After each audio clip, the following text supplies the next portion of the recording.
Salom hammaga. Bugungi video darsimiz avatarka yasash haqida bo'ladi. Buning uchun bizga Profile Pictures programmasi kerak bo'ladi. Uni bemalol Play Marketdan yuklab olishlaring mumkin bo'ladi. Demak, programmaga kirib olamiz.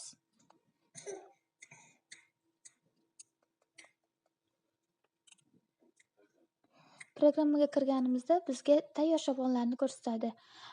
Qulfchasi borlari bizda bu Pro yoqsalaringgina foydalanishlari mumkin bo'ladi.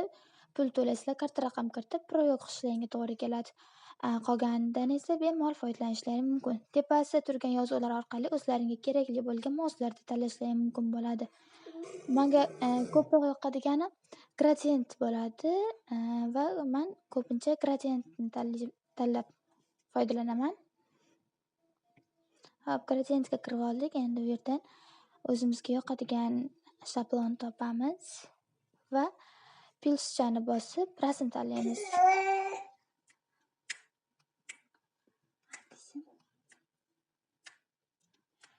Pilschani bosganimizdan so'ng galereyani tanlab, o'zimizga kerakli bo'lgan papkadan rasmni tanlab olamiz albomlarimizdan.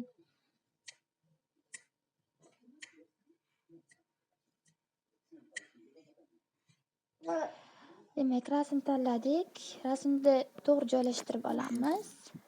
Mana shunday holatda bizda avatarkamiz tayyor bo'ldi va biz bu avatarkani mana bu ko'rish prosmotr belgisini bosib, Instagramda, Facebookda yoki WhatsAppda qanday ko'rinishini bilib olishimiz mumkin bo'ladi. Bu Instagramda turishi или Facebookda ko'rinishi va WhatsAppdagi ko'rinishi bizda uchala programmada ham, uchala saytda ham yaxshi turadi rasm. Demak, shu rasmni saqlab olsak bo'ladi. Saqlash uchun tepada turgan save belgisini bosamiz.